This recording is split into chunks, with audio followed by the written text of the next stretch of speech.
Hi, everybody. Kevin here. We recorded this podcast back in September, and we're just now releasing it in December. Sorry, a whole lot of things happened, and I couldn't find time to edit it, but I eventually did. So here it is. I'm sorry it's late. If it even can be late, because we don't really adhere to a schedule. Also, The Mandalorian came out, and I didn't realize it was a prequel. So just imagine it's September, and I don't know anything about Star Wars. Okay, bye. Enjoy the episode. Bye.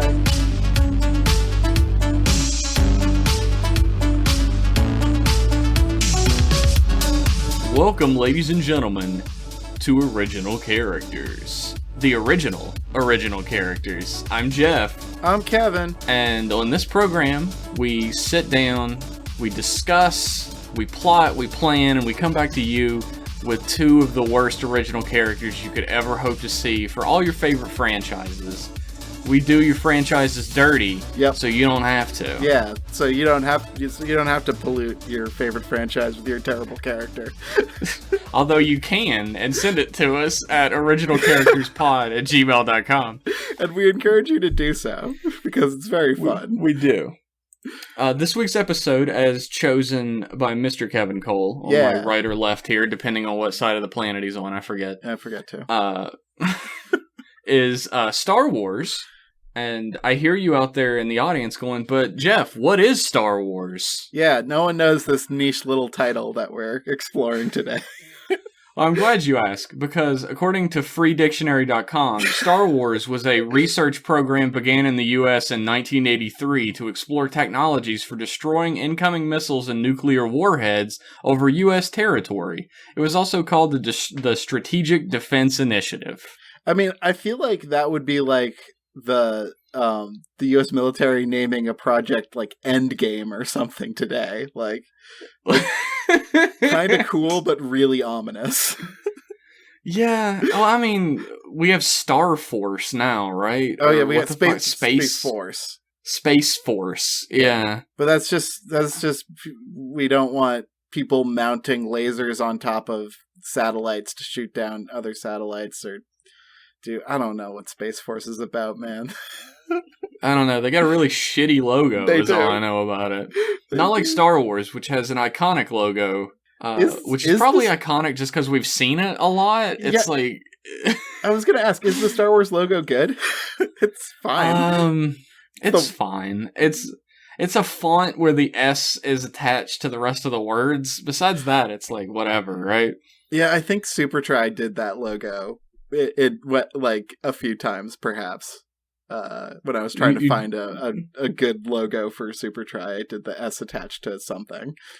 Logos are tough because, like, in the professional world, logos are text and maybe like a very stylized image. Mm-hmm.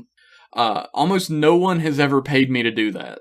Because even in the professional world, they're like, oh, you just made text in a stylized image. I wanted a photo of my son with a shotgun shooting the competition down. Yeah.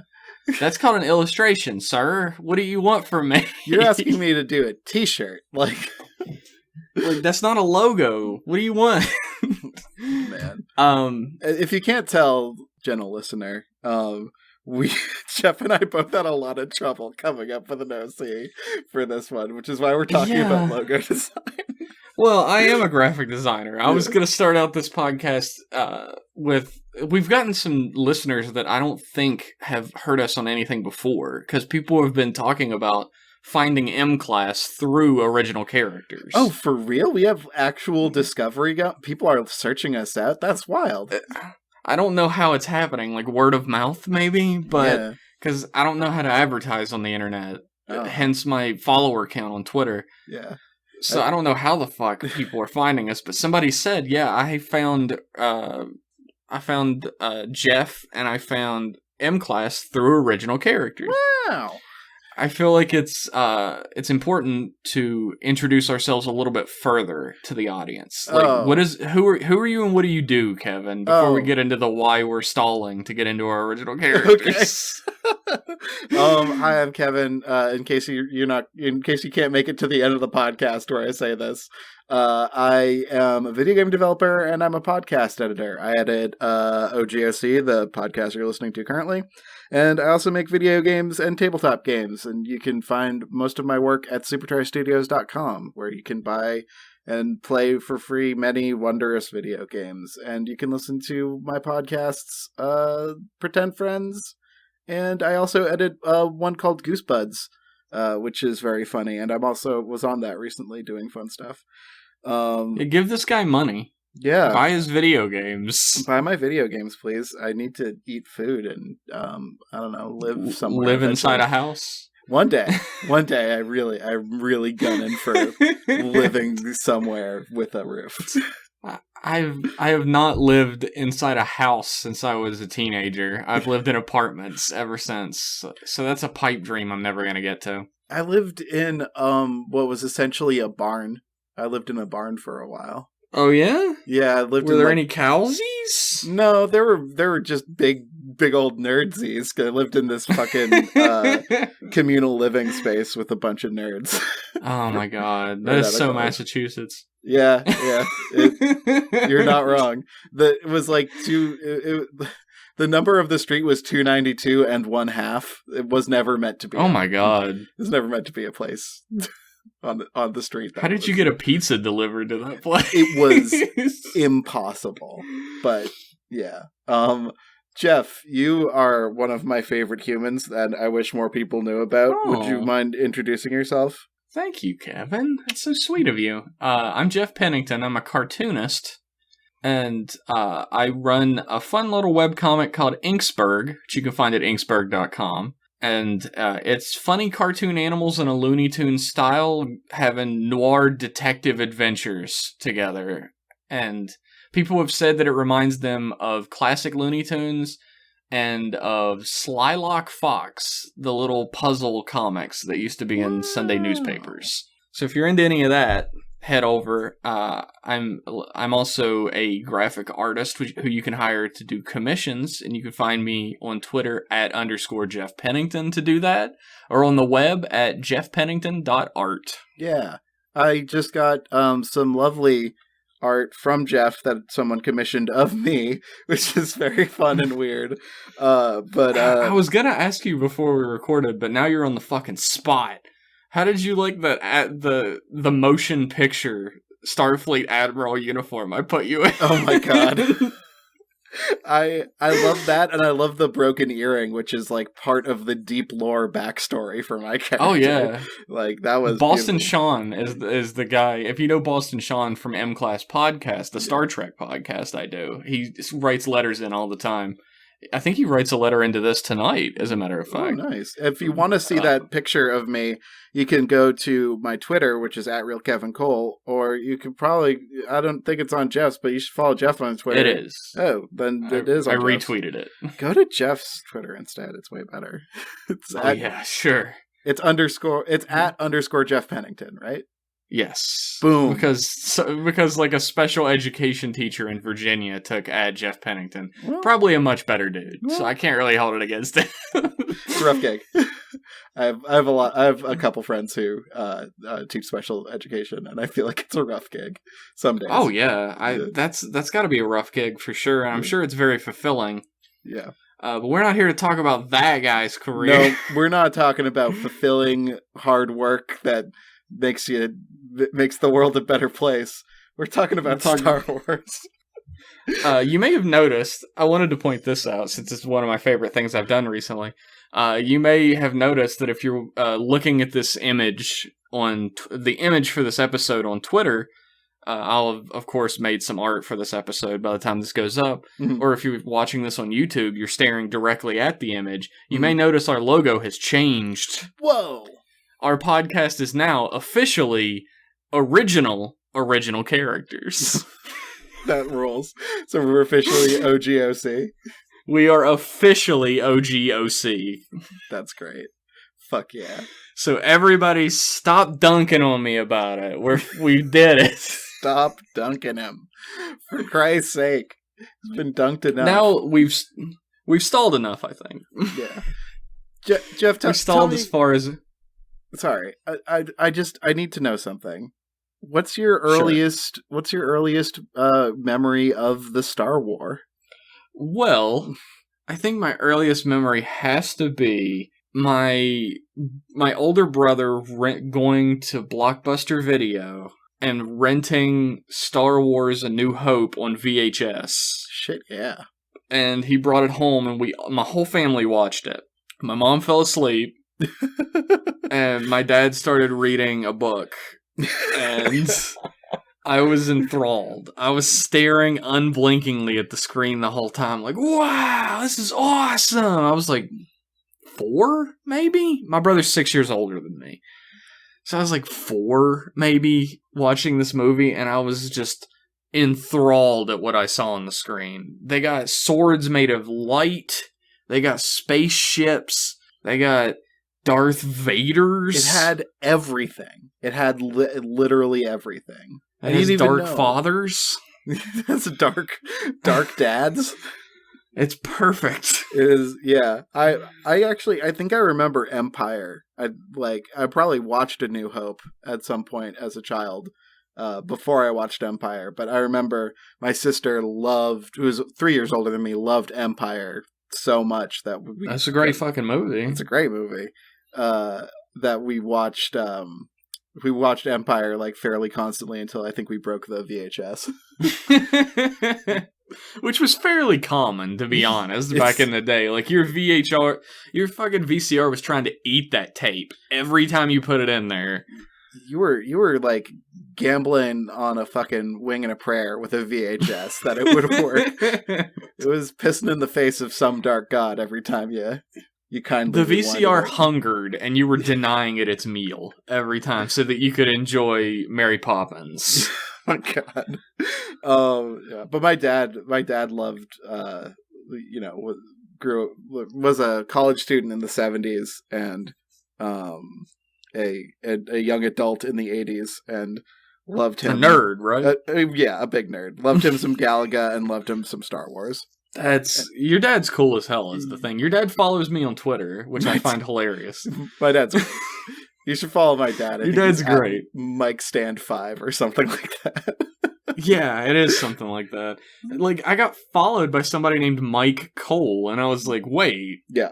Is that who I think it is? Yeah, and I went to his page, and it is Kevin's wonderful father. It is. He's avid listeners of M-Class may know that my father and Josh's father, not as cool. Not as cool as Kevin's dad. I mean, my dad snowboards, he plays guitar. Jesus. The one thing I have on him is I ride a motorcycle, and now he's thinking of getting a motorcycle. So, so my dad is just impossibly cool, and I can't keep up. I guess I got that going for me, right? Like, nobody in my family was ever cool before, so it's really easy for me to be the coolest one. Actually, a relic I keep behind me on my bookshelf is a big what do you call it? A vinyl record of the Star Wars soundtrack that was purchased by my father. Do you have a record player? I do have a record player, and when I found that record, I just put on the soundtrack and I just sat on my carpeted floor and I listened to the sound of Star Wars. That's amazing. It was every time I go out and there's like records around, I'm like, oh, these are so fucking cool. Look at this cover art. Look at all this awesome shit. And I'm like, I'm gonna get this. And my wife's like, we don't have a record player. And I'm like, oh yeah. Yeah, I have I love this band called Bad Moves, and they printed their EP and the latest record to vinyl, and I bought them both when they came through Massachusetts, and I still haven't listened to them on vinyl on my record player yet because it's kind of a pain to wheel out.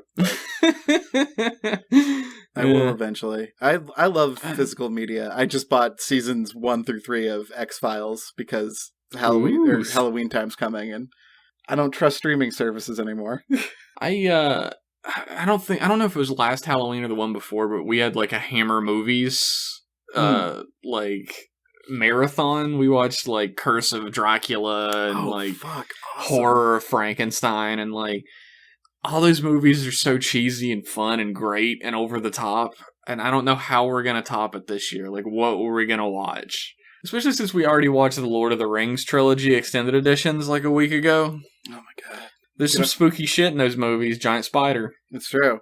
Ghost Army, that's your friend. That's pretty cool. It's true. That's awesome and also spooky. Spoiler for Lord of the Rings. Yes, spoilers for a book that came out in the 40s. Yeah. Dude, I love Lord of the Rings. It's probably... Lord of the Rings is, like, perfect in my head, and I don't think... I was gonna say there can't be any sort of dumb prequel that'll ever ruin Lord of the Rings, but then it didn't ruin it for me, so... I mean, The Hobbit's I just like to pretend like it didn't happen. The Hobbit's like my favorite book. I didn't mind the movies so much. They have a stigma about them. They just have a stinkiness about them that I think is the thing about those movies is, like... Eric Foreman needs to save us from those movies. I think he already has. What is it? Topher Grace, right? Yeah. He made his own cut of the prequels to make it one movie. And then he did the same thing with The Hobbit. And I want that. Give it to me. It's what I always wanted. I mean, that makes sense, but I actually think some of the stuff that they added to The Hobbit was pretty good. Like, the cool elf lady, I actually kind of liked her, and the cool elf lady's cool. Yeah. There was this weird little, like, shoehorned love story with her and the handsomest dwarf. Yeah, I mean, that's fine, but we already have that love story with Gimli and Legolas. Like, yeah. That's just text. That's all you need. Yeah. They head off to Valinor together in the final days. Like, it's true. Come on now. And Legolas was specifically not given a +1, and he's like, I'm taking my dwarf. He's coming with me. He's coming with me to the Undying Lands. Tolkien rarely breaks his own rules, but he did it for Legolas and Gimli. He did it for love. Yeah. He did it for... This is turning into Lord of the Rings. Lord of the Rings is like... top 3 favorite things for me ever. Yeah. Like, Star Trek is probably number 1 for me. I don't know what number 2 and 3 are, but, like, Lord of the Rings is in there. As a scholar of Star Trek, do you find that the Star Wars Star Trek perceived rivalry is a thing? Like, I think it's bullshit. I think it's a thing that, like, people have manufactured so that they can show loyalty to their favorite brand. It's tribalism. It's just people want to feel like they belong somewhere, so they create an outsider and persecute them. It's completely unnecessary. It's very much a, like, people want to feel like they have some sort of ownership of the thing that they love, and becoming, like, a protector of it against the perceived evil on the other side is a way that they can feel like it's theirs, but, like, it's not. It's a story. It's everybody's. Yeah, and we don't have to, like, get into the insane levels of tribalism that the new movies have, like, driven people into, but, like... There's, like, subcategories in Star Wars now. Yeah, the movies literally say we don't win by attacking what we hate, we win by protecting what we love, and people are still fucking assholes. It's true. Yeah, Star Wars and Star Trek are so unbelievably different. The only thing they have in common is they both take place in space. And they have star in the title. They have star in the title, and they take place in space, and thus have spaceships. Well, Jeff, that's pretty much it. Almost every movie takes place in space. Kevin Cole. I did want to say that there was a weird gap between me seeing Empire and seeing Return of the Jedi. Like, I think it was like 4 years. Because I saw Star Wars, and I saw A New Hope, and then I saw Empire like a year later, maybe. Yeah. And I think it was 4 years until I saw Return of the Jedi. And I was like, oh, shoo, everything worked out. I was so stressed for 4 years.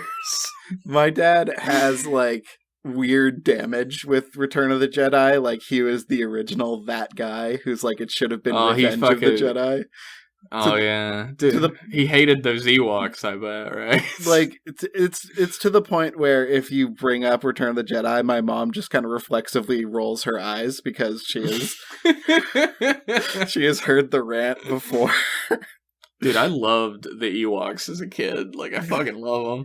And, like, I'll make Ewok jokes and shit, but, like, if somebody was gonna offer me a stuffed Wicket, I'd take that shit. Ewoks were fun to play, I think, in Battlefront 2 or something, or maybe it was the latest Battlefront. I just remember playing an Ewok in something and fucking getting kills on Stormtroopers. I'm like, this rules. They were definitely, like, that was the first big George Lucas, like, I can know how I can make some real money off of this shit. I know how we can get some real toyetic shit into this movie. Just put the teddy bears in the movie. I was in... We'll make money hand over fist. This will come back up again when we get into my character, but I went back in high school. I was in the Dungeons and Dragons Club. I know, everyone's gasping. You're the coolest motherfucker that ever lived, Kevin. But we didn't always play Dungeons and Dragons. For a couple of months, Why? We played the Star Wars role-playing game. Oh, okay. That's awesome. I thought it would be great, but it was one of the more... I still have damage with it because I think my DM was boring. Sorry, I forget his name. He was an upperclassman. I was just like a freshman. And I was like, why is this boring? This is Star Wars. Why are we having fun? But one of my fellow players was playing an Ewok, and he was role playing him so hard that he wouldn't communicate in normal speech. And the only time I ever heard that guy talk was to argue with the DM about why his Ewok couldn't be force sensitive. Why can't he? That's what I'm saying. I think there's got to be an Ewok Jedi waiting to be discovered among them. There's a dog Jedi. I remember that. There's like, I remember very recently, it's very difficult to do a character voice and like go in and out of it. You just want to stick with it, even when you're not supposed to be using it. Like I did a character recently who was half elf. I've drawn him a couple of times. Gil-galad Tierney. And he has an Irish accent. So the same accent I was doing in when I was doing Spook'em's voice for your character is what I was doing for Gil-galad Tierney. And like, I couldn't fucking stop. I would just be doing that in my day-to-day life. It's an affliction. That's fucking awesome. I actually have an update on one of my OCs. Tell me. So we all remember the My Hero Academia episode. I think that was episode 2. We did My Hero Academia. It was earlier. It was an early one. It was an early episode. We're only on like 8. Yeah, we're only on like 8, but whatever.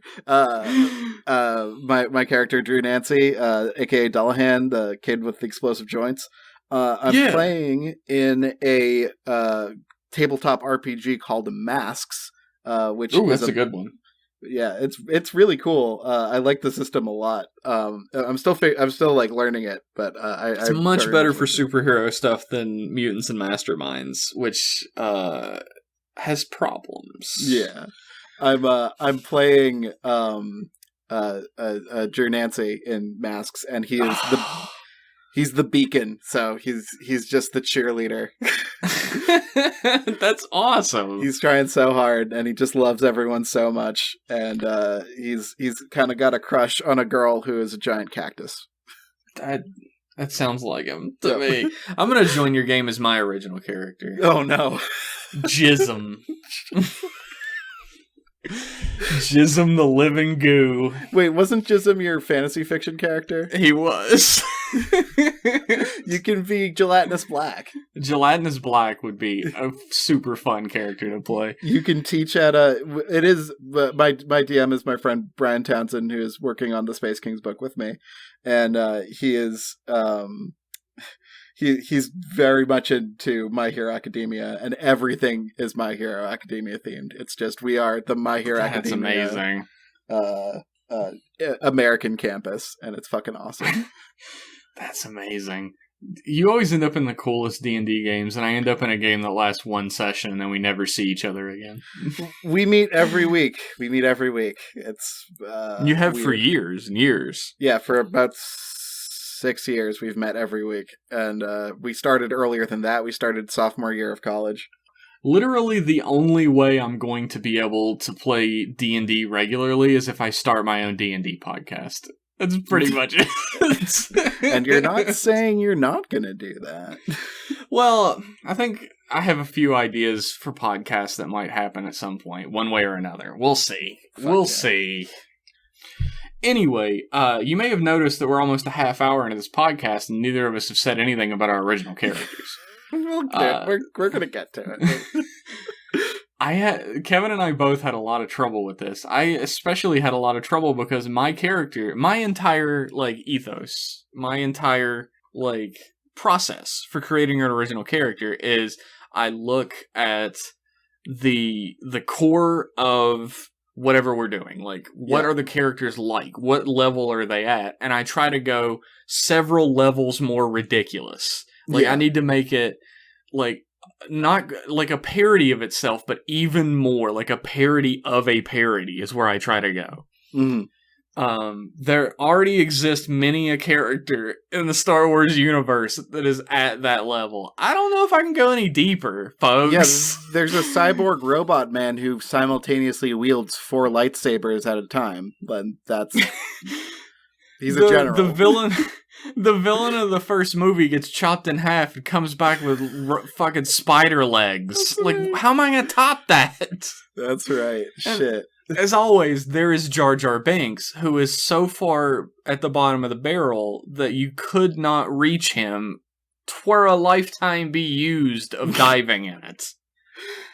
I feel like the less said about Jar Jar, the better, but I do have a theory that I expressed to you before we recorded, that he might be a self-insert character for George Lucas. No, I am not taking questions on this. This is the last we will Damn it, Kevin. I have so many questions. We're done. I won't give a platform. He has shut down Jar the Jar. press conference. Yeah.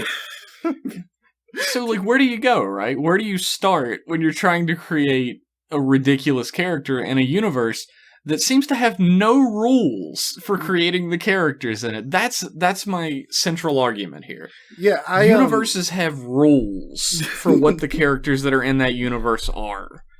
But Star Wars does not. And it's because the rules of Star Wars are only there to serve the plot. I don't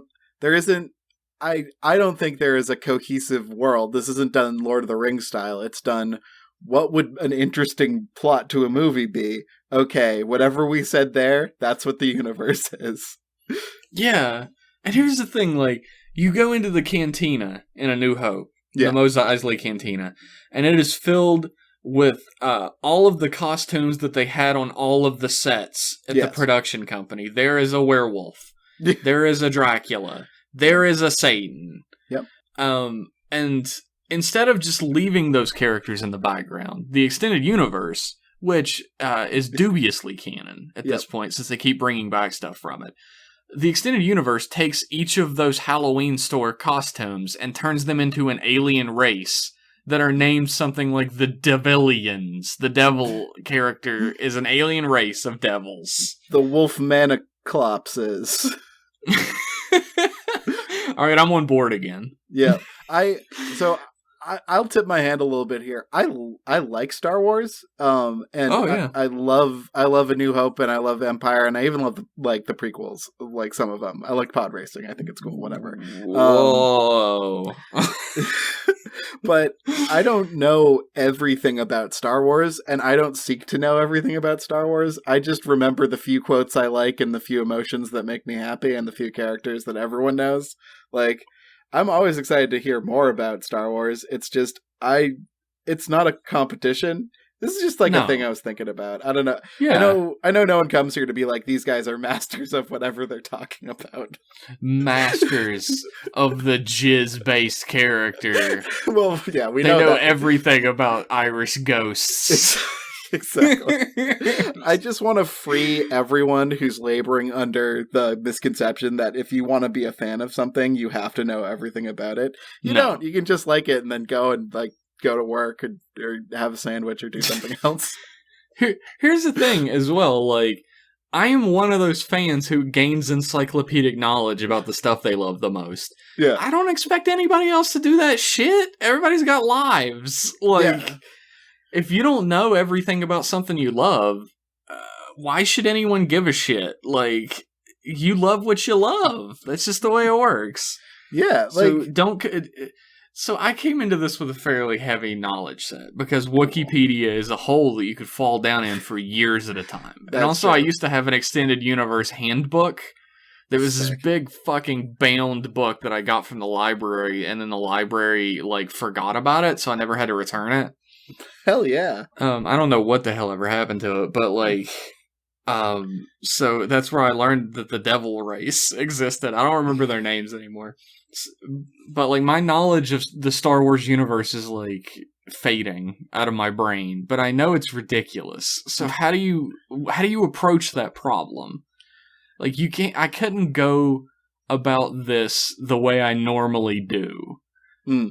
Because if I make the most ridiculous character possible, it will just be Jar Jar Binks again. Yeah, it's the problem where if you make a satire of something that's extreme, no one is able to figure out if it's a satire or if it's just echoing the extremist point of view. The extremist Star Wars character. Yes, because Star Wars is so fucking out there and it's so weird and anything can happen in it. Like, no OC is truly out of place. I think Star Wars was very cohesive until Return of the Jedi, actually. Like, I think Return of the Jedi, the moment they go to the planet and there are teddy bears, the rules went out the window. They were like, whatever, you can do what the fuck ever you want in this universe. And the EU ran with that. Not the European Union, the extended universe. I was going to ask. The European Union went nuts. And then Brexit happened. Yeah, I was going to say, JJ Brexited all the fucking Star Wars away. God. Kevin Cole, wittiest man alive. The prequels really went fucking overboard with, like, the whatever can happen. Like, just, there's a 50s diner on Coruscant, and there's a big fat alien who lives there. Like, whatever you want. Fuck. So with that in mind, Jeff, I'm gonna go ahead and lose this chicken match, and I'm gonna ask you if you'll tell me about your OC. Sure. My OC. It's such a sad sound I didn't mean to make. Sure. All right. I guess I've lived long enough. My original character is named Maud Space Stationson. Ooh. Her home planet is Fargolan 7, and she is a Jedi Master 1 credit shy of graduation. Ooh. I'm going to skip all the rest of this pertinent information and go straight to the story here at the bottom of the information, and I'll come back. Okay. Because a lot of the fun is given away in the information. Mm-hmm. When Luke Skywalker was charged with creation of a new generation of Jedi from the Force-sensitive peoples of the universe, he set up shop and set out to recruit for his first batch of apprentices. Now, the Empire had just been defeated, and like billions of people had died in the war. They don't spend much time talking about that shit, do they? So Luke really didn't have his pick of the litter. His sister's son, a bunch of goons in cosplay masks, and a middle-aged woman from the suburban planet of Fargolan 7, who went by the name Maud Space Stationson. Pulled away from her husband, Roger Space Stationson, a drywall salesman who made enough profit on the Death Star contract to buy a second space station wagon and was the envy of the whole neighborhood. Sick Clerks reference. Keep going. And their 3 kids, Greta, Edith, and Bobbert.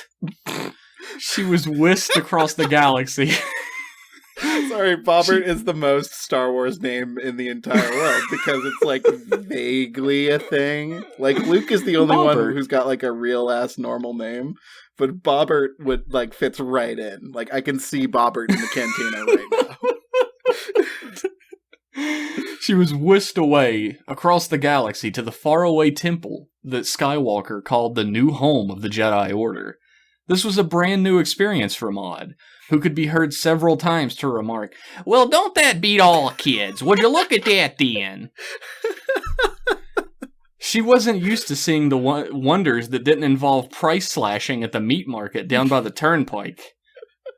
Space turnpike. Because this is in space. Yes. Unfortunately for Maud, though she had gained the wisdom and skills of a Jedi Master, Luke Skywalker, the hero of the previous trilogy, decided to just fucking bust a lightsaber out and carve into his own goddamn nephew one morning, and everyone just fucking broke out of there. By the time Maud was up and at him, a respectable 10 a.m. for a northern housewife, the entire temple had burned to the ground around her, leaving her miraculously unburned. She just missed it. "Well, golly, I thought it was too nippy last night even," she had exclaimed. Without a purpose, and just 1 credit shy of her diploma in space magic or whatever, she set out across the cosmos. And not just as a wandering pilgrim searching for a purpose, but also because Luke had stranded her on some deserted-ass planet in the middle of nowhere and had caused all of her belongings to be burned up around her because he fucking hates teenagers or something. I don't even know.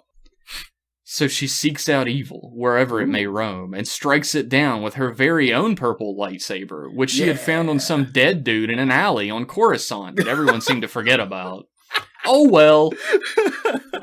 She bums rides from space truckers between her heroic adventures and hopes that the next planet jump will be the jump home. Uh-huh. She also loves hockey, like a lot. Yeah. The end. I love her. That's maybe your goodest, purest character, Jeff. She is 52 years old with an alignment of lawful good. What a wonderful lady. Occupation, wandering Jedi in search of a purpose. Soccer mom, and carpool driver on Thursdays.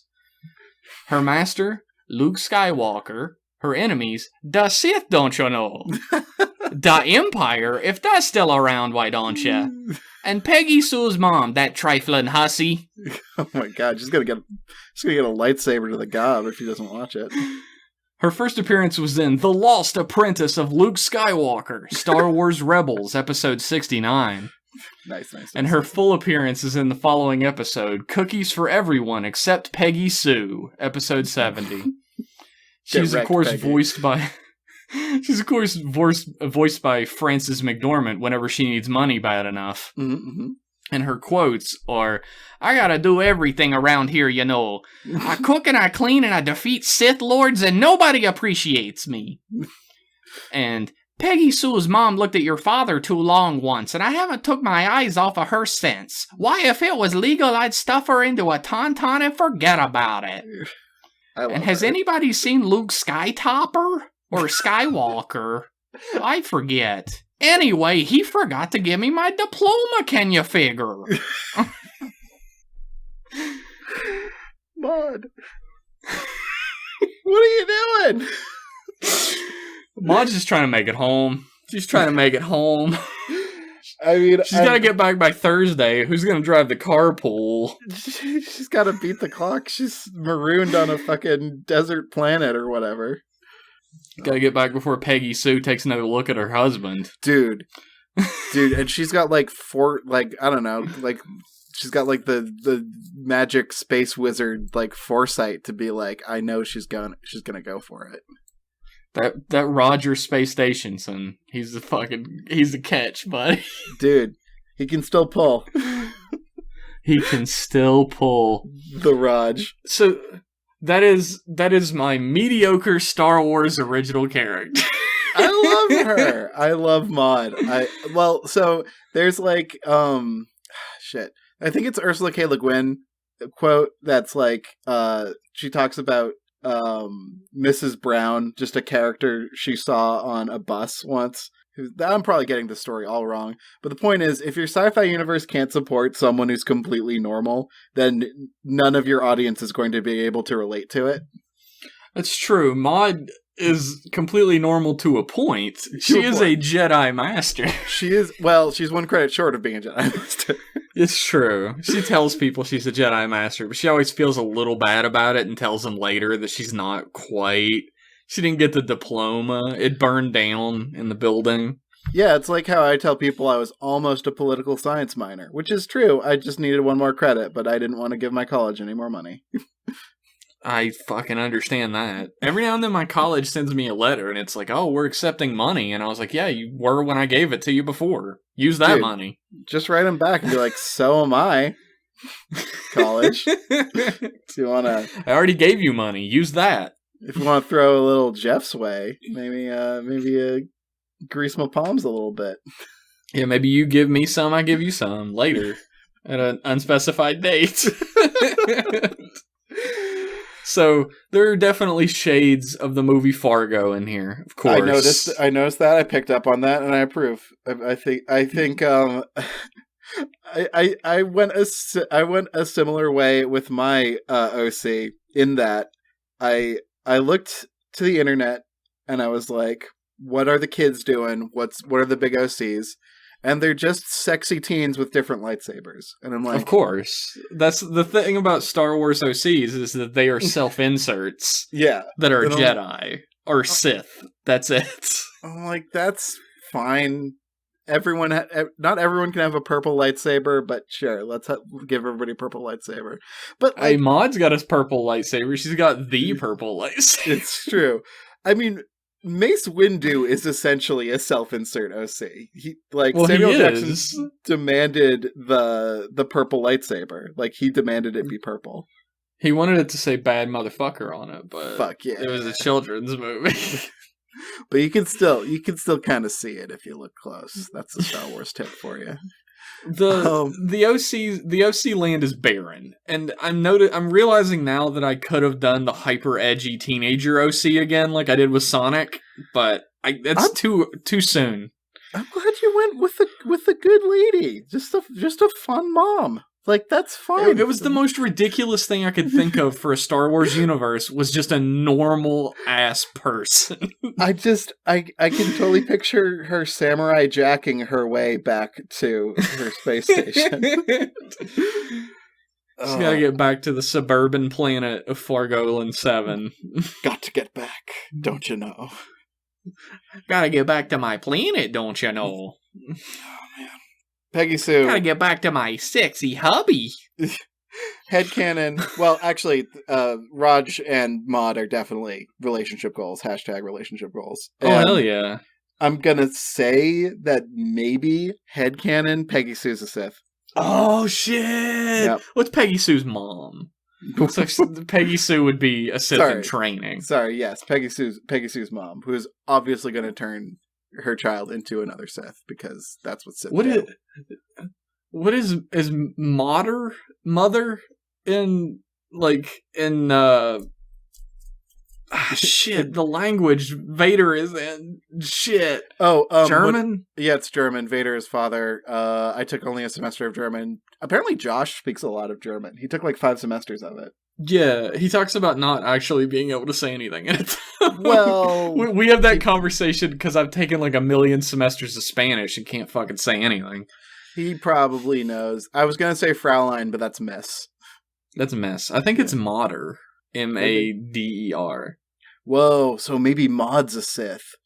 Think about it. Think about it. She can't finish her Jedi training, but she could finish her Sith training. Oh my god, this is too spooky. I couldn't. Maud cannot be a Sith. No, Maud's too good. I'm gonna type Maud would be mother in German. Come on, internet. It's Mutter. Wow. So she's Darth Mutter. That's Darth fucking Mutter. Peggy Sue's mom, Darth Mutter. Too scary. We've created a whole universe around Maud now. the original character that I struggled the most to create, that is the least impressive. This one was hard. I suggested this one and I didn't think it'd be this hard. So it's finally time to unveil the meat and potatoes of this. You're through the appetizer, mine. It's to the meat and potatoes, the Kevin OC. Oh, and what a thin gruel you shall receive. As I introduce you to my character, Foz Solo. Waka waka. Oh no! There was a moment when I contemplated doing a Pigs in Space reference as well. Oh, absolutely. In fact, I'm going to say right now, the episode that Foz Solo appears in is definitely a Pigs in Space episode. Probably Pigs in Space episode 69. Hell yeah. Or episode 420. It's been on for a long time. Oh, shit. Tell us about Foz Solo. Alright, Foz Solo. No relation, because apparently Solo isn't a last name. It's just something the Empire will write down if you don't have a last name. Hey, some of that movie was pretty good. Some of that movie was pretty good. Some of that movie was pretty not good. that part, but other parts. I liked everything that involved Donald Glover, and oh yeah, he was fucking great in that movie. And his robot. I love all robots in every movie. Robots are good characters. I love me a robot. I'm maybe the only person who like super liked Rogue One. Like I really liked Rogue One. Kevin, no. I don't think a lot of people like That's Rogue One. fine. Rogue One is like, it's a divisive film, but it does have a pretty big fan base. So I don't think you're there by yourself. Like, okay, it's cool. pretty much the movie a lot of people wanted when they saw the Star Wars stuff and they were like, wizards, knights in space, show me more of that characters dying. Here's the thing. I love droids, and I love Alan Tudyk, and Alan Tudyk's the sarcastic droid in a movie. Yeah, he's the best part of the movie. Yeah. Baze and Chirrut are the best part of the movie. Yeah. There's so many bright spots in that movie. I'm sad that people remember it as a bad movie. Maybe give it another shot. But now that I'm thinking about it, there are a lot of bad parts of that movie, so maybe don't. It's really up to you, audience, whether you enjoy that movie or not. I'm not gonna shame anybody for liking something I don't like. You can get that on the internet. Just go to twitter.com and type in that opinion and hit enter, and you'll get all you want. So Foz is from Muppet Planet, same as Yoda. Don't check. You can tell Kevin put a lot of work into this. You can tell I put a lot of work into it because I'm doing the fantasy fiction cadence. Like I'm just doing my best Josh on fantasy fiction impression. That is a great cadence, though. It works for almost any situation. This is the most meta episode of OGOC I think we've ever done. Oh yeah, we pulled the curtain back on this one. I'm just actively critiquing my writing style as I'm performing it. Force sensitive, hella. You see, there it is. Like, that's the cadence right there. You're like diagramming the sentence as you're saying. You too can make a podcast. You just need Audacity and a microphone, and you need to know... Literally anyone can make a podcast. And most people do. Yeah. Most people have multiple podcasts at this point. Like, I know I do. I know I do. Now, let's get into the real gruel. Let's go for it. Foz is Yoda's old roommate who used to pal around with him before all the Clone Wars nonsense went down. When I can't tell if you're laughing because it's funny or because you can. I'm laughing because you're doing the cadence. Like I'm noticing now. I know. I'm doing an impression of a more famous friend. Like that's so stupid. I'm turning my friend into a genre, is what I'm doing. That's the highest compliment you can give a friend. Oh my god. Alright. I've been writing so much lately that, like, I just had to blast this shit out. Let's do this. When shit got hot, Foz took off in his space Studebaker and did some road tripping into non-Empire / Council-controlled space. That's gotta exist, right? Like, a whole galaxy and the fucking Empire or Separatists or whatever is everywhere? fuck off. That's it, buddy. You fucking know the rules of this universe. There's strong rules you cannot break. The whole galaxy. You have to follow them. The whole galaxy, and it's just they have a fucking iron grip on it. So yeah. Look, there are teddy bears in the third movie. This fucking universe has strong rules, and you cannot break them. Yeah, you can go to a different solar system in a couple of hours, but you can't go to a new galaxy. That's impossible. Also, side note, every planet in the galaxy is accounted for, including the secret ones. Yes. And they all have one biome. Yep. They do that on Star Trek too, fuck it. Whatever. I feel like, alright, I get Planet of Hats is everyone's favorite trope to rip on, but like when you look at what we know about other planets, Earth is the weird one for having multiple biomes. Well, other planets can't support life either.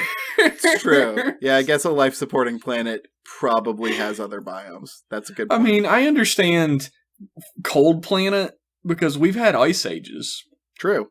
Cold planet makes sense to me. Desert planet, not so much. How you gonna live? Well, maybe Desert Planet was once Biome Planet, but they fucked it up really bad with all their... Oh, you mean like racing. Earth? Yeah. Yeah. You know, like that one R.I.P. planet. Earth. That one planet we have that we're fucking into the ground. So, yeah. We better meet them Vulcans soon, is all I'm saying. Yeah. They gotta give us that good ozone juice or whatever they did to fix Earth. It's Bugs Bunny's secret stuff. Oh, it's Michael's secret stuff. Michael's secret stuff, that's it. We need to do some Space Jam lore on this baby. Oh my god. I did not choose that. As a huge Charles Barkley Shut Up and Jam Gaiden fan. Oh, fuck yeah. I'm so ready for that. Okay. Yeah, that's not what I chose, by the way. You'll find out at the end of the episode what I chose for the next thing. Okay. So yeah, Foz is doing comedy clubs, working on his tight five. That's actually really good. Yep. He figured out that mastery of the Force can do a lot of things, but it can't make people laugh. Neither can his comedy. No! That was Waldorf and Statler. They're doing its little joke within it. I'll move on to the next sentence. I'm sorry for everyone's fucking, equalization level when I just made that sound. Kevin trying to, pull the ripcord and the parachute not coming out for that bit was the funniest thing. I mean, he tried juggling with force pushes, but that was getting into the David Blaine street magician / endurance artist angle, so nah. And mind control is pretty unethical, so scratch that one too. And I don't think lightsiders get force lightning, so he has force powers, but given his career, there's not a lot that they're applicable for. He just wants to do comedy. I don't think there are many force-sensitive comedians out there in the world. He might not be able to use that gimmick. Yeah, and Luke Skywalker isn't abducting people to turn into wizards yet or anything, so he's not really gonna hone it. Foz has a lightsaber, and yeah, it's kind of small, and just a single blade, and yellow, like the least popular color, yellow. But when he moves it real fast, it stretches out, which is great for madcap hijinks that accidentally lead to the destruction of a Star Destroyer. I want to see this guy. I want to see this Muppet special, the Muppet Star Wars special. He's just Fozzie. I want it to be Fozzie because I think Fozzie is the coolest character. And also I was like, he's kind of the combination, I think, of every Star Wars character I like. Like, he's Chewbacca plus Han. How but is dumb. He Han? He's got a fucking Studebaker. Han's the guy with the car. I guess that's true. I guess that is true. Yeah, now don't you feel foolish, Jeff? I am the fool at the end of every conversation. So, So is Fozzie your favorite Muppet? Is Fozzie? No, Gonzo's probably my favorite Muppet, but I didn't feel like Gonzo. Well, Gonzo has pathos, but he's got like pathos on such a deep level that I don't think I could really touch it in a brief OGOC. That's true. For some reason, Fozzie just seemed like the best. Fozzie is the one that immediately made me laugh. That he was the one you chose. He fits so poorly that it's perfect. I just like how he's always kind of shoved off to the side to be like a best friend character or whatever, because he's like he's just like Kermit's friend or whatever. And yeah, I figured I could let him have his Star Wars. He should be the Luke Skywalker of the Star Wars special. Oh, definitely. I don't think they've done a movie that's like Fozzie is a main character, not like a supporting character. I don't think they've tried that. I don't think so. Yet. I'm not sure if it would work. I think so. I think it could work, especially if you have Kermit as like his sidekick who's trying to like help him along. I think you could... like for some reason Kermit is my favorite. There's like I look at Kermit and I feel happy. I mean, Kermit's great. Kermit's like the Kermit is fucking awesome from like a comedy standpoint because alone he can be goofy, but in any other context he is the straight man. It's true. He always has these like really sarcastic asides to the audience and the camera, even in the movies, that I always find hilarious. Yeah, he's kind of like Bugs Bunny a lot. In a little. He's like very put upon, not self-assured Bugs Bunny. Right. He wouldn't have worked for this bit though. It would have been funny for a second, but picturing Fozzie Bear as Han Solo is going to be funny forever. Yeah, I can just picture Fozzie in the outfit with like the gun or whatever doing the. I think I've seen this in like a parody poster or something. It's gotta like Fozzie be. as Han Solo. I really did Fozzie, or I did Muppets in general because me and my friend Emily were talking about the new, there's a rumored to be a Princess Bride remake in discussion. I heard about that. And I said the only way I'd accept that is if the Muppets were attached. Really, if you're gonna remake any movie, just remake it with the Muppets. Yeah, and that'll be a million times better. It's Pulp Fiction. That'd be a great my one. God, yes. The Hunt for Red October. I've heard is a popular Muppet pick. All right, let me close out. Let me close out this fucking cavalcade of Muppet. You know what I would love though? What?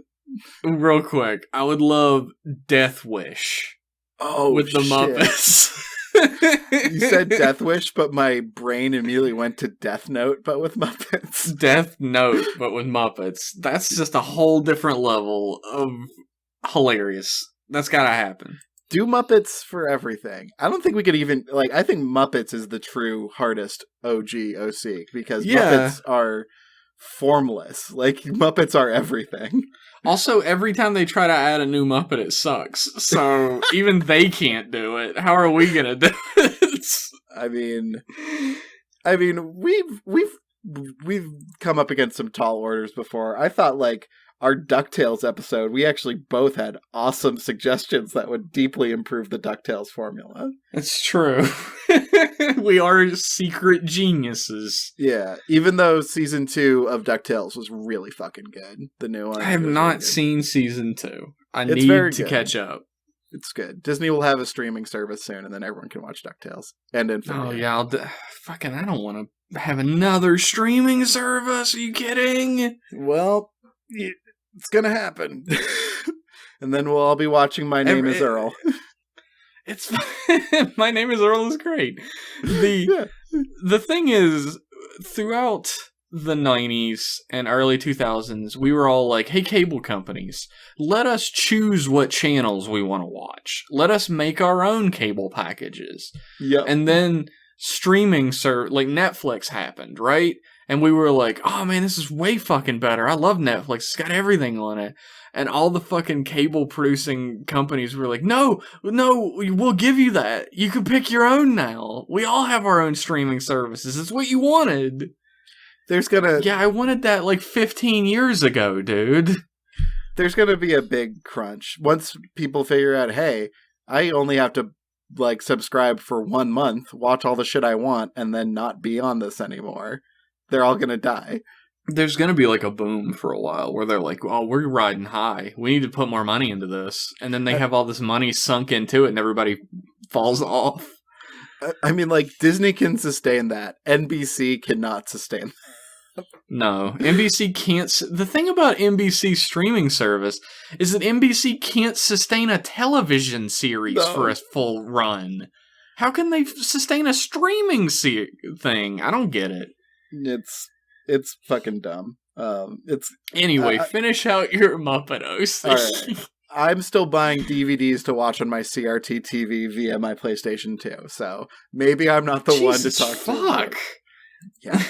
I'm fucking awesome. So, do you live in a cabin in the woods? Are you running on generators?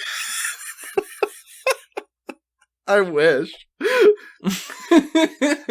I live like a cool fucking dude. Is what I'm saying, man. All right, sure. Yeah. Eventually, a gig goes bad on Tatooine, and the Sand People. That sounds wrong. Are they really called that? Okay, Tusken Raiders doesn't sound amazing either. Are they human or anyway? The Tusken Raiders throw him in a Cerelac to be digested for 1,000 years or whatever, and guess who he meets? Boba fucking Fett. That's who. And Fett takes his helmet off to reveal a soft, bright green, froggy face. And that's how The Mandalorian starts. That is the beginning of The Mandalorian. I'm calling it. All right, I will subscribe to your streaming service, Kevin. There we go. If I can see this movie. Wow, we weirdly got there to the streaming. That's good. I'm very smart. I'm great at connecting things back, buddy. Although you did all the legwork for me, I literally just said the thing at the end. I was gonna do stats, and then I looked at a Star Wars the role playing game character sheet, and like anger memories came back, and I'm like, no. Yeah, I didn't do any stats this time. So Foz Solo has 1 million and everything. Foz Solo is a great character because he's Fozzie. I love Fozzie. It's two things. It's just two things. It's a great T-shirt that I could get on tfury.com. Yeah, buy it on Redbubble or something. This is giving me ideas, though, right? I gotta make money somehow to live, right?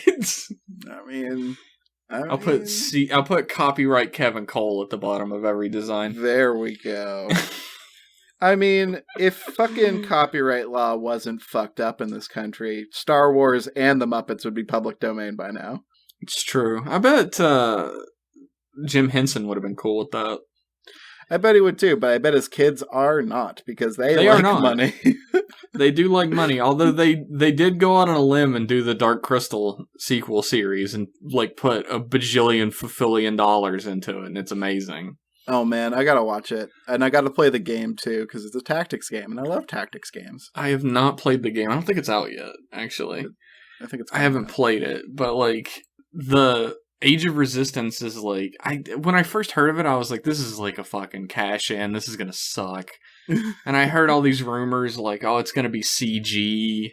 Ew. And I was like, this is a travesty. I can't believe this is gonna happen. And then I heard it's puppets, and it is. Everything is practical. Except like, they did this cool thing, which I think is the best of both worlds.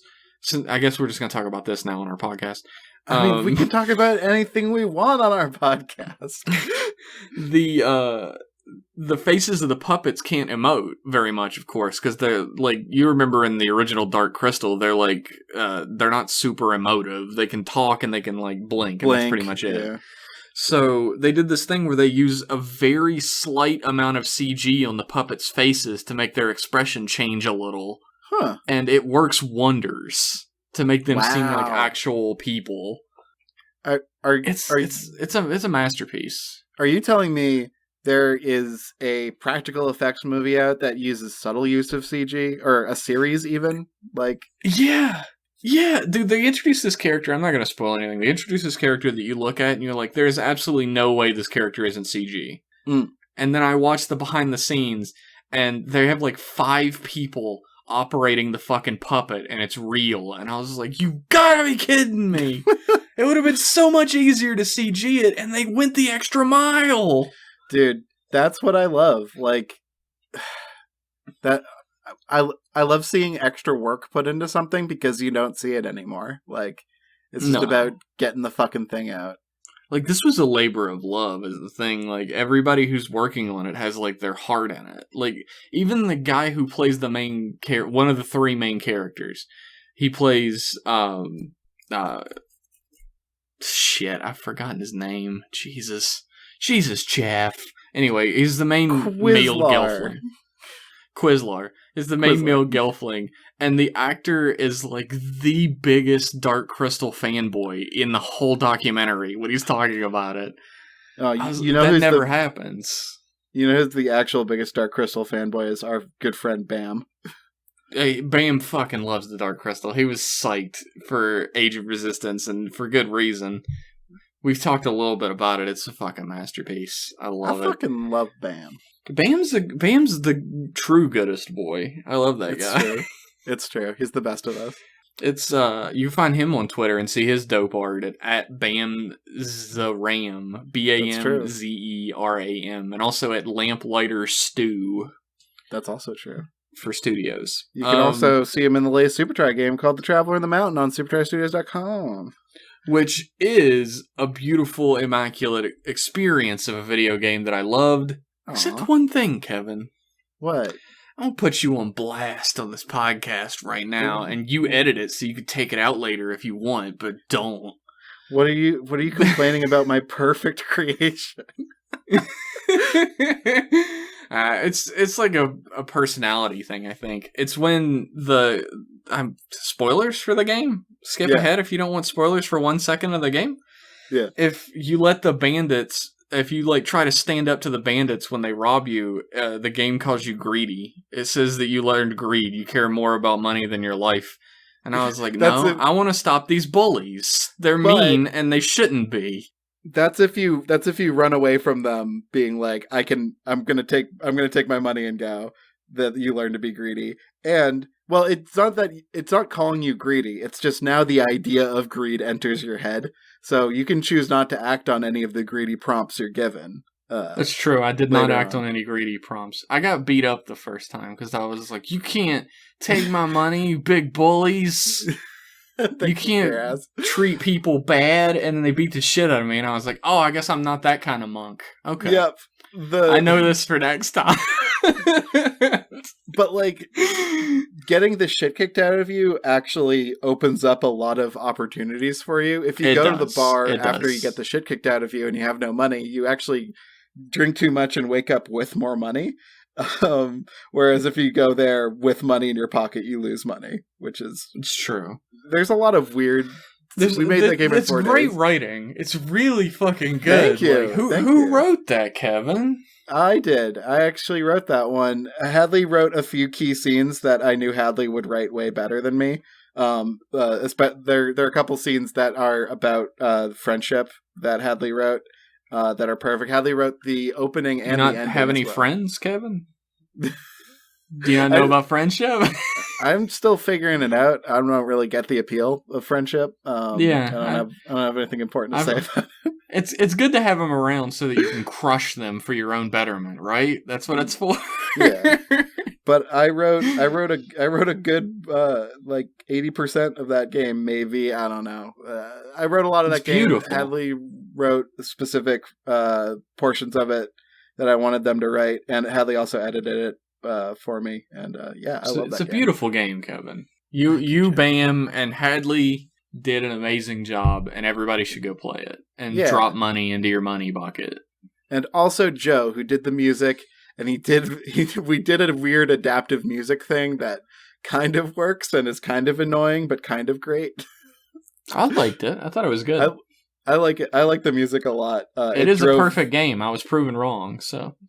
It drove Joe crazy to write that music because he was just listening to the same melody line over and over and over again.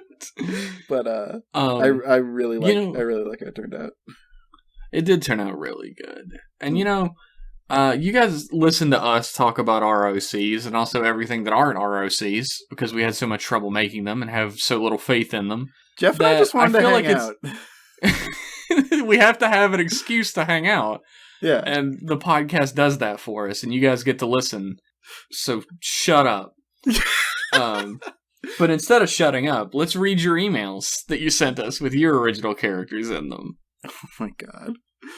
And our first original character comes from longtime listener, longtime writer, Sam Lindstrom.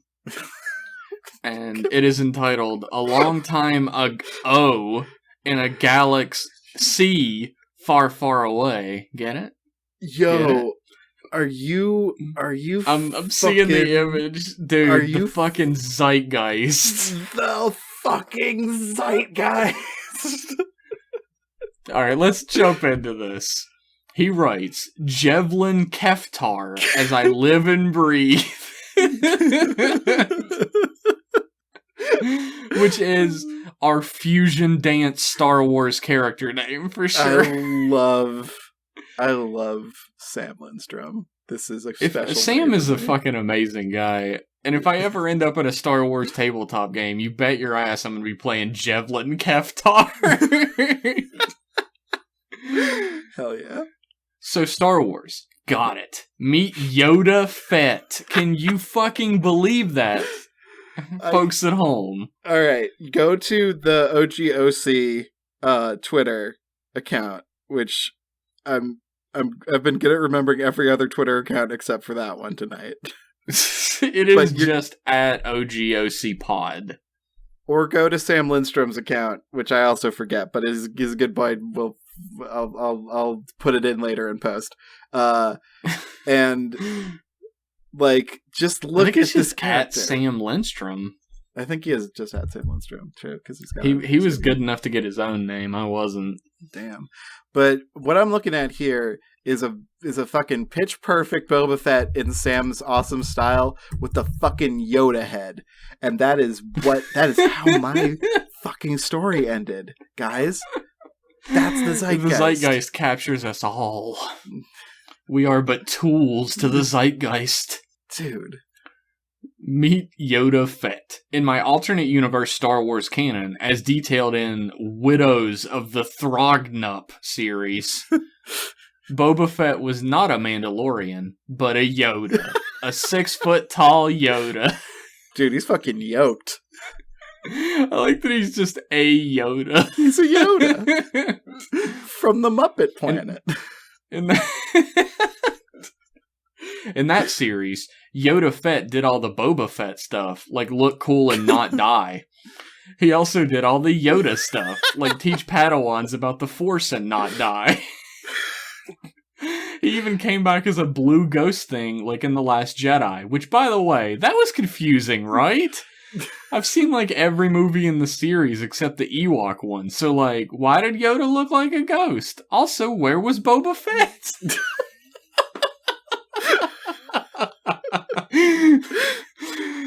God damn, Sam, why are you so good? Maybe you should host this podcast instead of me. Yeah. I give my spot freely to Sam. Anyway, Yoda Fett never dies. They try to cut him in half, but then he comes back like Darth Maul, except instead of robot spider legs, he has a wriggling mask of massive Frank Oz arms that erupt from his pelvis.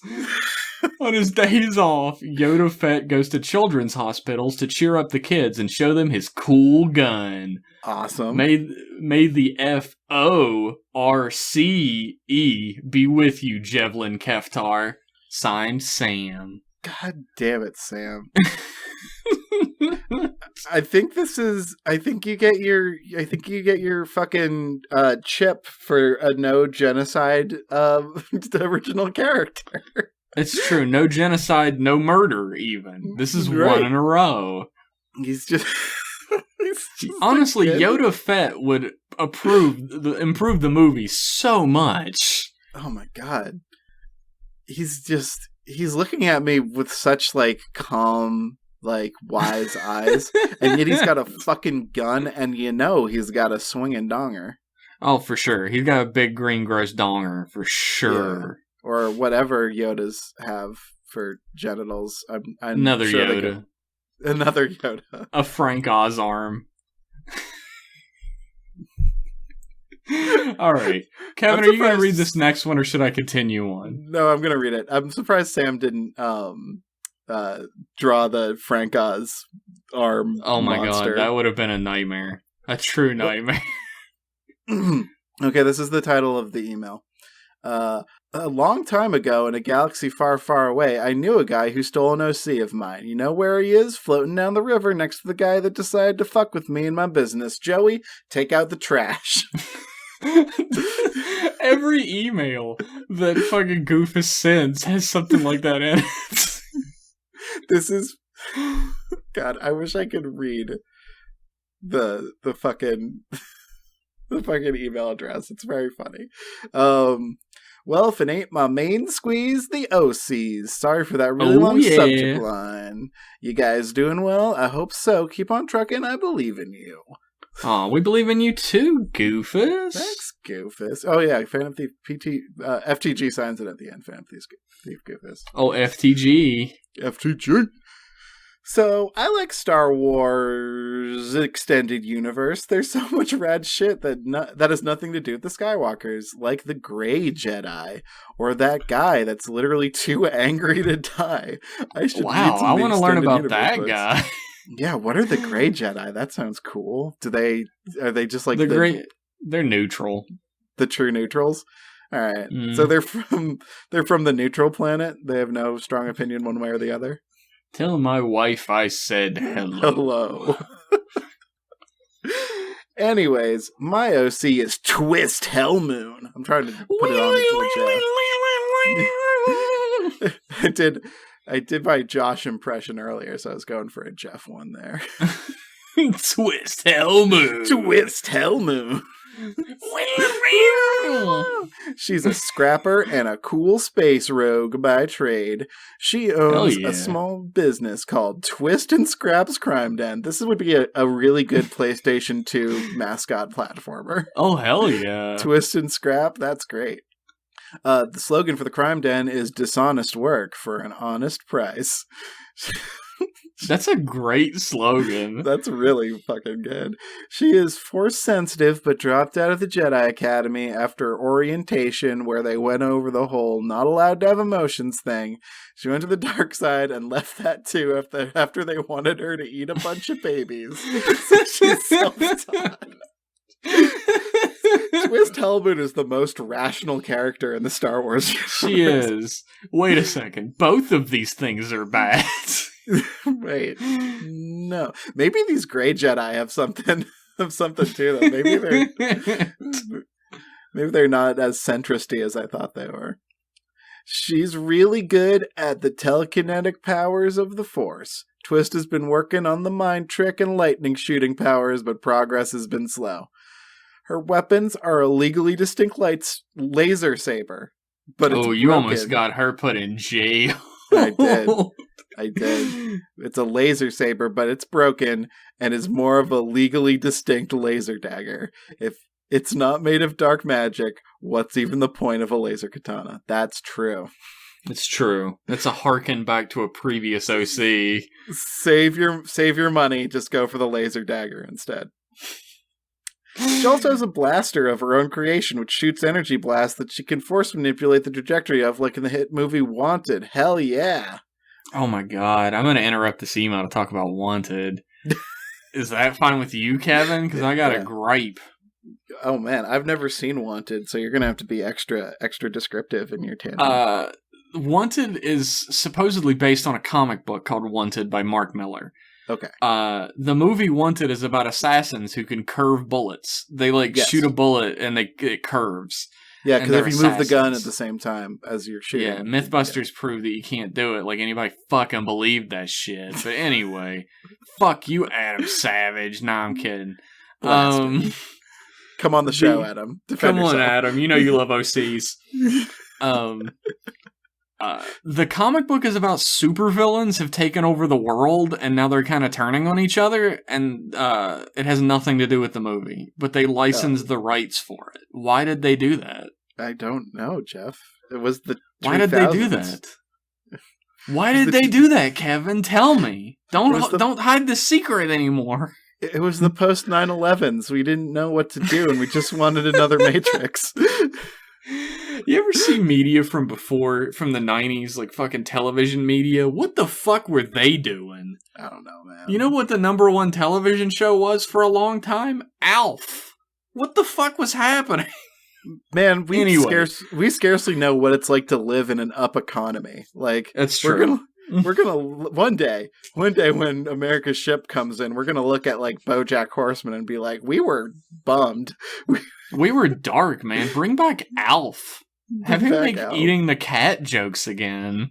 Yeah, and for the record, I am saying that Alf is the BoJack Horseman of the 80s.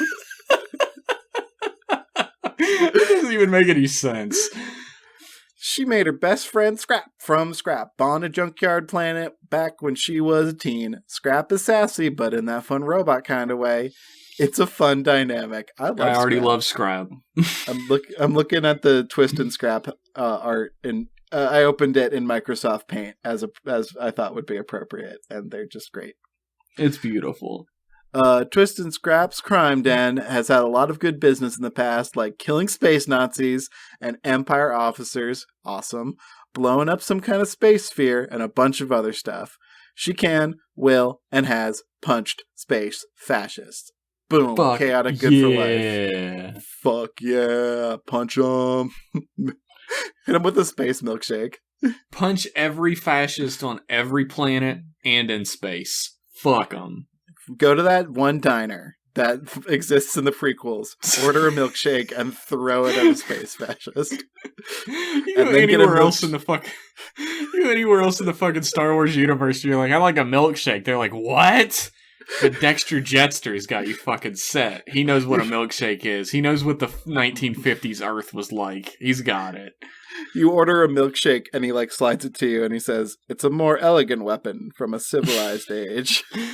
Dude, speaking of the zeitgeist, continue reading. Chaotic good for life. Fun fact. One time she blew up Dexter Jetster's diner. What? Because he was abusing his workers and wouldn't let them space unionize. This was on her way to blowing up whatever the Star Wars equivalent of Amazon Walmart is. I love this character.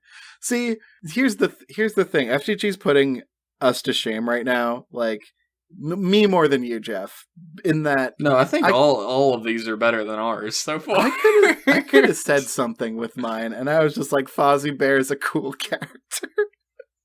I could have killed some Nazis or done some cool shit, but nah, I will say that shit. Foz definitely killed some Nazis, like for sure. I just said, realized I could have done Indiana Jones in space as a joke about Han Solo already being there. Oh, that would have been good. The Empire. I hate these guys. We'll do a Star Wars episode again, and then we'll struggle the whole time again. And just kind of catch up and shoot the shit.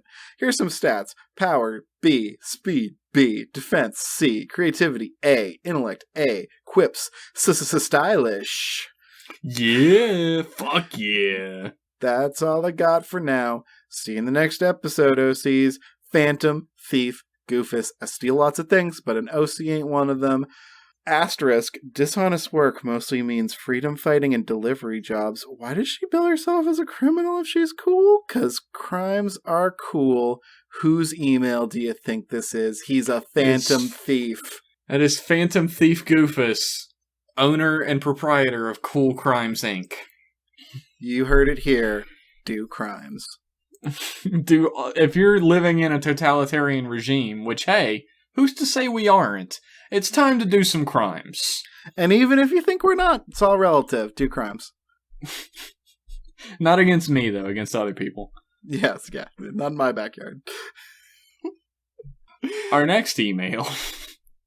Thanks for that email, FTG. You're always a beacon of light in a dark, dark galaxy. Thank you, FTG. Our next email is from Spencer Stearns. And it is entitled, OC Star Wars character, Disney, do not steal. Boom. Don't steal. Stop stealing. Dear Jeff and Kevin, yo, how's it going? Pretty good. It's alright. Yeah. Oh boy, do I have the OC Star Wars character for you. As always, I hope you like my character, and hopefully it brings you some laughs. God, I hope so. I need it so bad right now.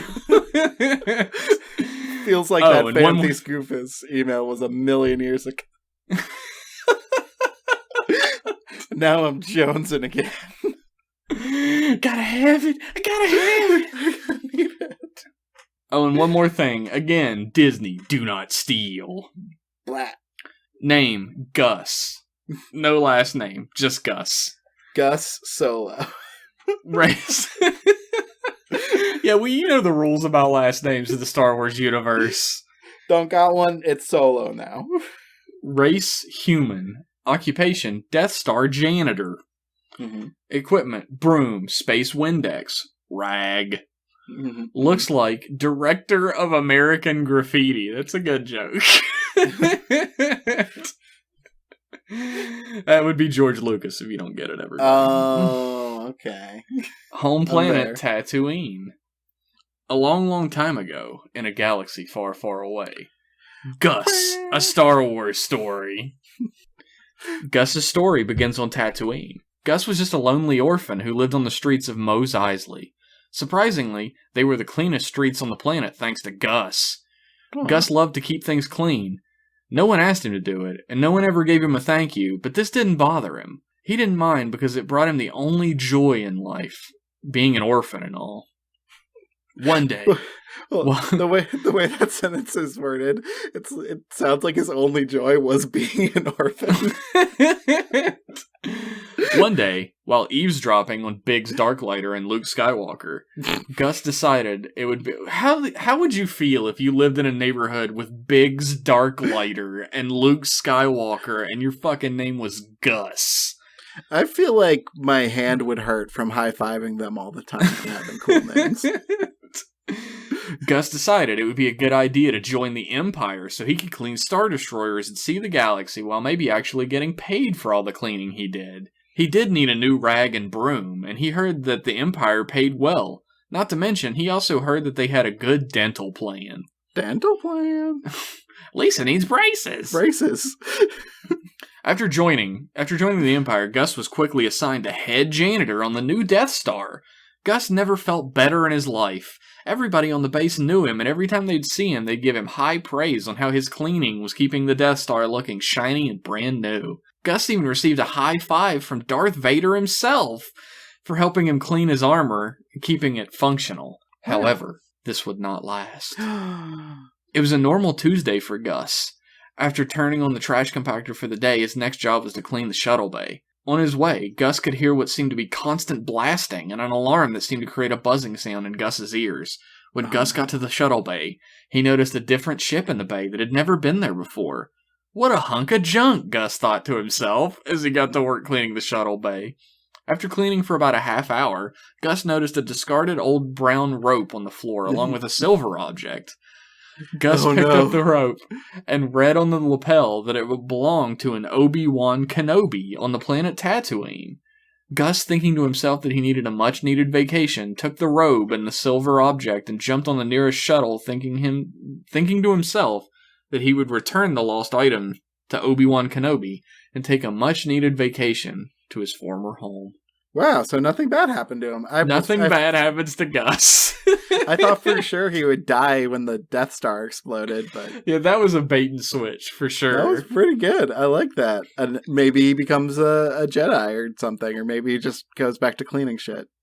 Hey, either way, he gets a house, because nobody's living in Obi-Wan's anymore. That's true. Free house in the middle of nowhere with no water. It'll be great. I'll take it. I hope you guys like my Star Wars OC. Keep making a great show, and I can't wait to hear everyone's original characters. Signed, Spencer Stearns. P.S. Thanks, Spencer Stearns. P.S. I don't have any art skills, but if Jeff or anyone else would like to draw my OC, they have my permission, except for Disney. They already own everything, so screw them. Yeah. So you heard it here first, everybody. Steal this guy's character. It's allowed just this once, because he said... PPS, if you want to know, I think The Empire Strikes Back is the best. Yeah, sounds about right. It's not a dangerous opinion. You are correct. Yeah. I mean, it's no Rogue One, but I guess it's pretty good. Oh my god. Oh my god. It's no pod racing from Phantom Menace, but I guess it's pretty good. Oh my god. Do you remember when he said, spinning, that's a good trick? You remember that? Yeah. It's the dialogue that I like about that scene. That's so great. You remember when the CGI guy calls him Bantha Poodoo? Yeah, that actually is very fun. Yeah. I like that. Calls him Bantha Poodoo. Do you think it's a real language or somebody just saying stupid shit into a mic? That's a real language. How dare you? How dare you? George Lucas slaved. You know what's a real language? Podling from the Dark Crystal. Oh. It's a real language. No, a guy actually made a real language out of it, and he works on the show. What the fuck?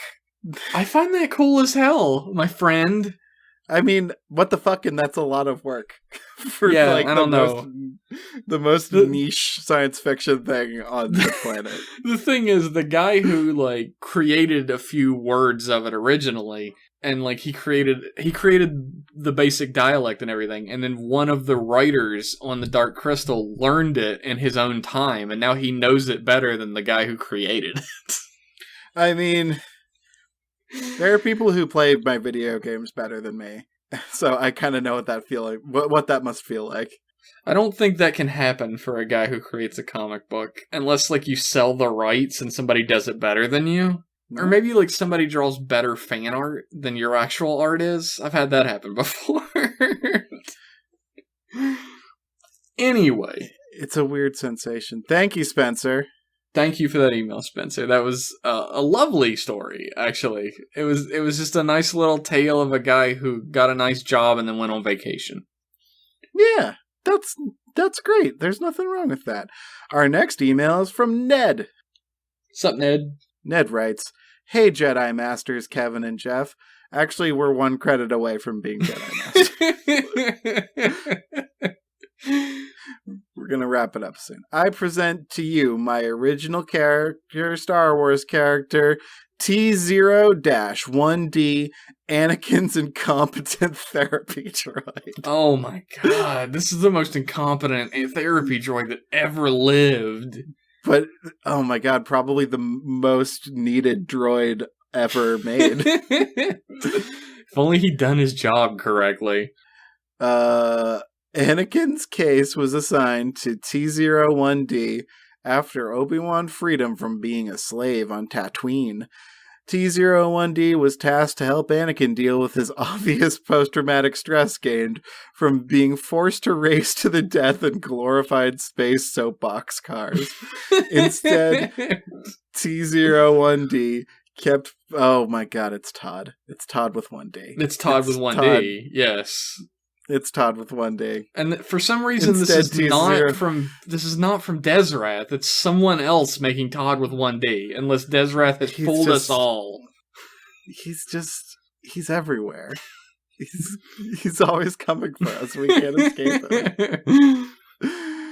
Instead, T0-1D kept picking up at the scars of what it was like to live on a lawless, harsh desert world, which forced Anakin to believe that Tatooine's sand to be the root cause of all life's misery. It's rough and it gets everywhere.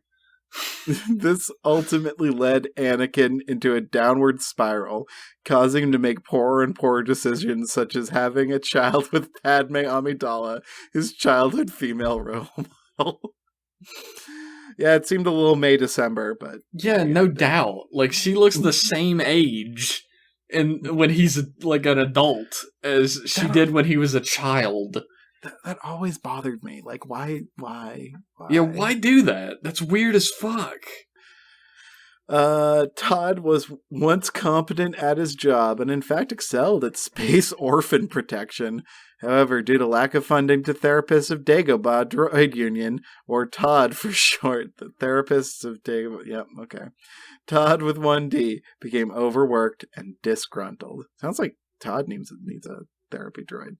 Sounds like they should have just fucking decommissioned this dude. As soon as we figured out his name was Todd with 1D, I wanted to. Todd originally appeared in the pawn shop scene in the Grips, not the director, but the Grips kind of film. That's really fucking funny. I love that. The character was ultimately cut from the final movie because George Lucas felt as though Todd with 1D did not add enough to the political bureaucracy motif he was trying to build. Todd with 1D thinks his best friend is C-3PO, however, C-3PO is too polite to tell him that it is inappropriate to be best friends with a droid of one of Todd with 1D's patients. Okay.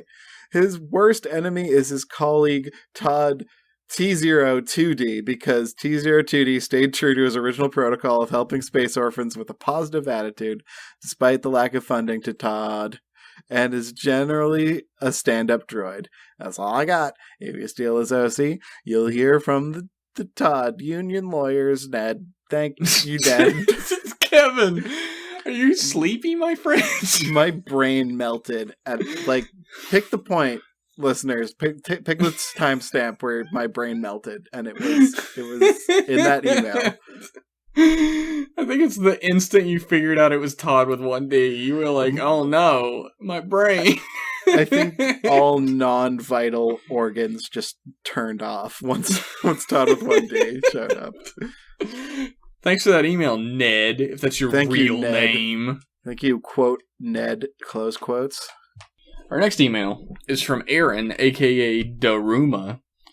And it is entitled, A More Wretched Hive of Scum and Villainy. What's happening, Jeff and Kevin? It's me, your friend Aaron, back at it again with another, and then absolutely terrible is marked out. Beloved and well-crafted original character that is in no way derivative. And this time it's for Star Wars, a franchise that I've actually been a huge fan of for over 20 years. A franchise that I may be too into. Anyways, my original character is a weird alien from the single biome aquatic planet of Johnny. Ooh. Pronounced like Shawnee, but with a J instead of a sh. Yeah, sure. He was the George Lucas placeholder name and inevitably real name of Timbu Arton. Tim Burton. I got it. Tim Burton, everybody. Arton may be a tiny alien, being only a few feet tall, but he has a threatening presence with his razor-sharp scissor hands and his disturbing big eyes. Living within the dark shadows of the Johnny depths, Timbu Urton spent most of his days hunting for big fish, as well as the occasional beetle to juice. Whenever he's out and about, he's usually accompanied by his best friend and bodyguard, Oingo Boingo. Mm-hmm. Oingo is an elfman, tall and bony, who has an unhealthy fascination for weird science, and I get the joke, but I don't like that last part. I don't like it either. Maybe I'll bleep it like it's a swear. We'll leave the part in where you explain why you're beeping. Yeah. That way you don't have to have your voice recorded saying that, and people will be like, "What the fuck is he in?" Oh, that's perfect. Timbu had no interest in joining the rebellion, and would have rather spent his time in his sleepy hollow as a father to his many kids and a loving husband to his partner in life, Lady Peregrine. However, all of that changed when the Empire invaded the Johnny depths and murdered Miss Peregrine and their peculiar children. After seeing his poor deceased children and his corpse bride, something changed within Timbu Urton's heart. He was no longer in Wonderland. This Pee-wee's Big Adventure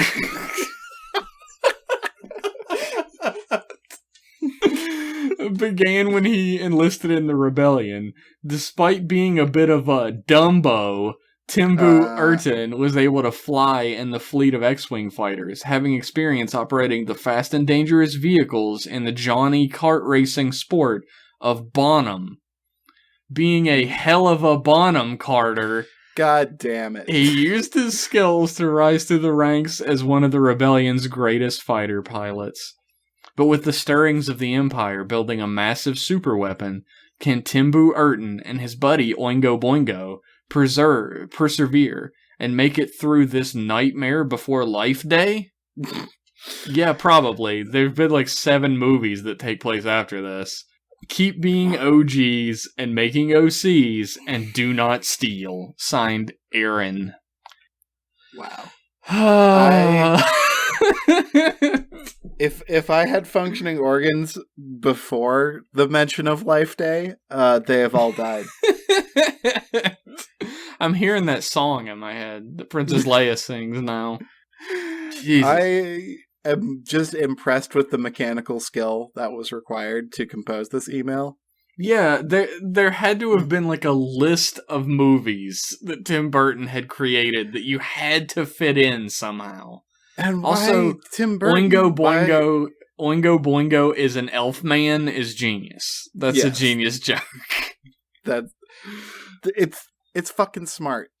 It's fucking smart. I will point out that the only one that really made me bust a gut was this Pee-wee's Big Adventure. I know, that's the best joke.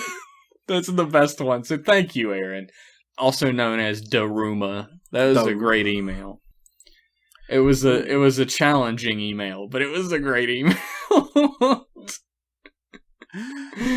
Well, that was our last email of the night. If you wrote in and you didn't make it in, better luck next time, chumps. No, I'm kidding. Write in next time. Please write in next time. I'm sorry we can't read every email, but we try really hard to. And it gets late. It gets very late. I get very tired. Yeah, we need to start doing these earlier, I think. Yeah. I mean, it's already 2 hours. This is already a 2-hour podcast. It's true. It's a good podcast. It's a good podcast length, 2 hours. Yeah. Especially since we only do it like once a year. But anyway, if you'd like your original character read on the air, you can send us an email at originalcharacterspod@gmail.com. And what type of character will you be sending us in next time? Well, this is my choice. It's a Jeff Pennington choice.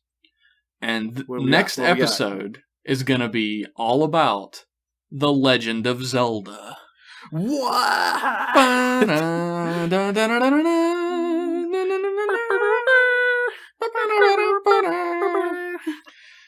Get those Legend of Zelda OCs in. What are they going to be from? Breath of the Wild? Link to the Past? Link's Awakening? Oracle of Seasons and Ages? Shit. The one where you play as Zelda on the CDI? Am I going to make a Zora? Am I going to make a Goron? Am I going to make a half Zora, half Goron? Oh my god! A Zoron? A Gordo? A Gorda. So you make your Zoron, you make your Goron, you make your Zorad, you make your Rito, your Kokiri, your Gerudo, you make your Subrosian, you make your Minish person. You can make a dwarf, I guess, since there's 2 of them in Link to the Past, I guess? I don't know. That's true. That's true. Dude, that's a great pick. Legend of Zelda, there's something very magical about Legend of Zelda that I think stems from the fact that it's one of those games that you still mostly fill in the world yourself with your own imagination. And what better place to let loose your terrible, horrible imagination than on the original characters. So get those in. Can't wait for next time. I know we did our like what we're working on and our info and shit. So do you mind if I just give my Twitter handle? Kevin, it's your podcast. You can do whatever you want. I feel like I should ask for your permission though, Jeff. I am not the lord of the podcast, Kevin. Jeff, if you want to follow me on Twitter, if you figured like you'd like to hear what I have to say or what I'd like to retweet, you can follow me at Real Kevin Cole on Twitter. Hell yeah, follow Real this dude. In my name. He's the real Kevin Cole. I'm a real one. And if you if you'd like to follow me and see cool art that I post, not daily, but almost daily, and my cool opinions and jokes, you can find me on Twitter at _Jeff Pennington. And if you love original characters and you want to see all the cool art that gets sent in, even though we only have like 2 pictures this time, you can find all of that, including advertisements for when we're going to be recording, when you should send your emails in, where you can do it, and everything in between on Twitter at OGOC Pod. Yeah. And I think this is the end of the program. Thank you for listening. Thank you everyone for listening. We will be back in an indeterminate amount of time with some more original character goodness. And as always, do not steal. Stop stealing. Bye-bye. Bye-bye.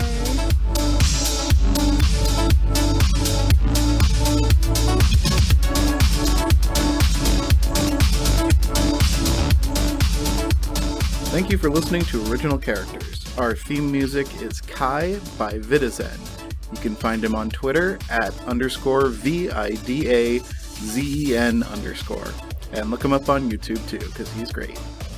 The Original Characters podcast is made by Jeff Pennington, Kevin Cole. Thanks for listening.